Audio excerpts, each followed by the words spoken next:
रात का समय था। चांद आसमान में पूरा गोल और चमकदार था, लेकिन उसकी ठंडी चांदनी धरती पर एक अभिशाप बनकर उतर रही थी। गांव की गलियां सुनसान थीं, घरों के दरवाजे बंद थे और हर घर की छत पर ओस की परत जम चुकी थी। यह दिसंबर की सबसे सर्द रात थी। गांव के लोग अपने घरों में दुबके हुए थे। कोई अंगीठी जलाकर बैठा था तो कोई रजाई में सिकुड़ा हुआ। लेकिन इस ठंडी रात के बीच गांव के किनारे पुराने बरगद के पेड़ के नीचे एक गरीब किसान रघु अपनी फटी कमीज और ओढ़नी में ठिठुर रहा था। रघु के पास न अपना घर था, न रजाई, न ही कोई साथी।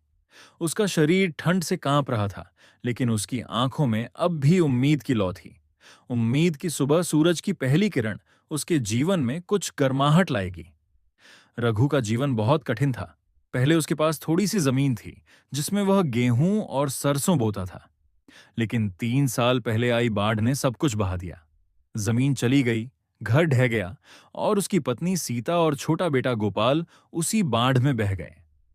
उस दिन के बाद रघु का जीवन ठहर गया था।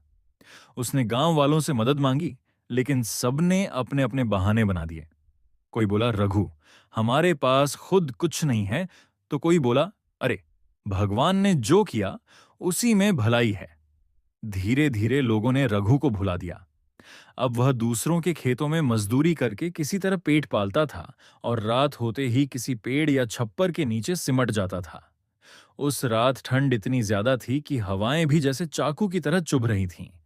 रघु ने एक पुराने पेड़ की जड़ में बैठकर अपने दोनों हाथों को मुंह के पास रगड़ा, ताकि थोड़ी गर्मी मिल सके। तभी सामने वाले घर में से कुछ आवाजें आईं। वहां एक परिवार आग के पास बैठा था। माँ अपने दो बच्चों को आग तापते हुए कहानी सुना रही थी और पास में उनका बूढ़ा दादा अंगीठी के पास बीड़ी पी रहा था। रघु ने देखा तो उसके मन में एक टीस उठी। उसने मन ही मन कहा, हे भगवान, मैं भी तो इंसान हूं, मुझे भी ठंड लगती है, मुझे भी गर्मी चाहिए। लेकिन उसके पास कुछ नहीं था। तभी उसकी नजर दूर पड़ी। कुछ सूखी लकड़ियां पड़ी थीं। वह कांपते हुए उठा, वहां गया और लकड़ियां इकट्ठा करने लगा। उसने अपने फटे कपड़ों से कुछ कपड़े फाड़कर माचिस से आग जलाने की कोशिश की। पहली बार में माचिस बुझ गई, दूसरी बार हवा ने लौ उड़ा दी, तीसरी बार जब उसने जलाया तो लकड़ी ने थोड़ा थोड़ा धुआं देना शुरू किया। धीरे धीरे आग की लपटें उठीं और रघु ने अपने हाथ सेंकने शुरू किए। उसके चेहरे पर राहत की एक हल्की मुस्कान आई। बहुत दिनों बाद उसे गर्माहट महसूस हुई थी। उसी समय गांव के कुछ बच्चे वहां खेलने आ गए। उन्होंने देखा कि रघु आग के पास बैठा है। एक लड़का बोला, अरे, ये तो वो भिखारी रघु है ना, जो हमेशा रास्ते में बैठा रहता है। दूसरा बोला, चलो इसे चिढ़ाते हैं। बच्चे पास आए और हंसने लगे। क्या हुआ रघु चाचा, बहुत ठंड लग रही है क्या? आग भी तो तुम्हारे जैसे गरीब की तरह कमजोर लग रही है। रघु ने कुछ नहीं कहा। उसने बस मुस्कुराकर कहा, बेटा, हंसो जितना हंसना है, लेकिन याद रखना ठंड सबको लगती है, गरीब को भी, अमीर को भी। बच्चे हंसते हुए भाग गए। रात बढ़ती जा रही थी। अब आसमान में बादल छा गए थे और ठंडी हवाओं के साथ कोहरा उतरने लगा था। गांव के सारे लोग अपने घरों में बंद थे। अचानक एक झोंका आया और रघु की आग बुझ गई। अब उसके पास फिर से कुछ नहीं था। वह कांपते हुए उठा और आसपास देखने लगा कि कहीं कोई और जगह मिले जहां वह बच सके। तभी उसकी नजर एक बड़े घर पर पड़ी। वो गांव के मुखिया धर्मदास का घर था। वहां से आग की रोशनी आ रही थी। रघु ने हिम्मत की और दरवाजे पर जाकर दस्तक दी। मुखिया की आवाज आई, कौन है इतनी रात को? मैं रघु हूं मालिक, बहुत ठंड लग रही है। अगर दरवाजे के पास बैठ जाऊं तो थोड़ी गर्मी मिल जाएगी। मुखिया गुस्से में बोला, दूर हट जा रघु, हमारे घर की चौखट गरीबों के लिए नहीं है। जा, जहां से आया है वहीं जा। हमारे बच्चे बीमार पड़ जाएंगे अगर तू यहां बैठा तो। रघु ने कुछ नहीं कहा। उसने बस अपनी कांपती आंखों से मुखिया को देखा और बोला, ठीक है मालिक, भगवान आपका भला करे। रघु वापस चला गया। अब वह थक चुका था। उसकी सांस तेज चल रही थी। शरीर सुन्न हो चुका था। वह सड़क किनारे एक पेड़ के नीचे जाकर बैठ गया और आसमान की तरफ देखने लगा। हे भगवान, उसने कहा, अगर यही मेरी किस्मत है तो मुझे उठा लें, लेकिन इस ठंड का यह अभिशाप किसी और को मत देना। उसके होंठ ठिठुर चुके थे, आंखें बंद हो रही थीं और शरीर धीरे धीरे ठंड में जमने लगा। सुबह जब गांव के लोग उठे तो उन्होंने देखा कि पेड़ के नीचे रघु का निर्जीव शरीर पड़ा है। उसके चेहरे पर कोई दर्द नहीं था, बस एक शांति थी, जैसे उसे अब कोई ठंड नहीं लग रही हो। गांव में हलचल मच गई।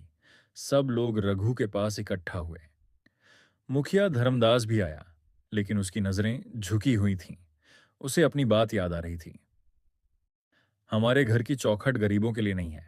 लोगों ने रघु का अंतिम संस्कार किया, लेकिन उसी दिन से गांव में अजीब बातें होने लगीं। हर रात जब ठंड बढ़ती तो लोगों के दरवाजे अपने आप खुल जाते, आग अचानक बुझ जाती, और कई लोगों ने बताया कि उन्हें रात में किसी की आवाज सुनाई देती है। ठंड सबको लगती है, गरीब को भी, अमीर को भी। धीरे धीरे गांव के लोगों में डर बैठ गया। कुछ लोगों ने कहा कि यह रघु की आत्मा का श्राप है। उन्होंने एक पंडित को बुलाया।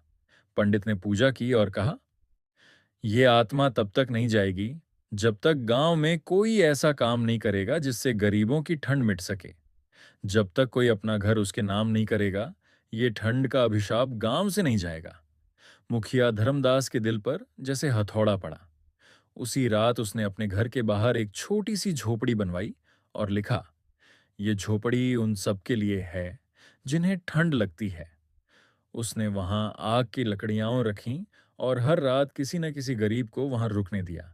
धीरे धीरे गांव के बाकी लोगों ने भी यही करना शुरू किया।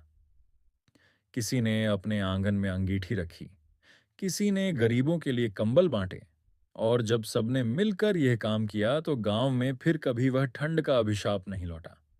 लोगों का विश्वास था कि उस दिन के बाद रघु की आत्मा को शांति मिल गई। लेकिन जब भी सर्दी की रात होती और आग की लपटें आसमान की ओर उठती तो लोग कहते, देखो, रघु मुस्कुरा रहा है, उसे अब ठंड नहीं लगती। समय बीतता गया। गांव धीरे धीरे समृद्ध हो गया, लेकिन ठंड का अभिशाप नाम की यह कहानी हर सर्दी में बच्चों को सुनाई जाती रही, ताकि उन्हें याद रहे कि किसी की ठंड, किसी की भूख या किसी का दर्द कभी मजाक नहीं बनाना चाहिए। क्योंकि जब इंसान की दुआ नहीं सुनी जाती तो उसकी आह श्राप बन जाती है, और वह श्राप पूरे गांव को ठंडा कर देता है।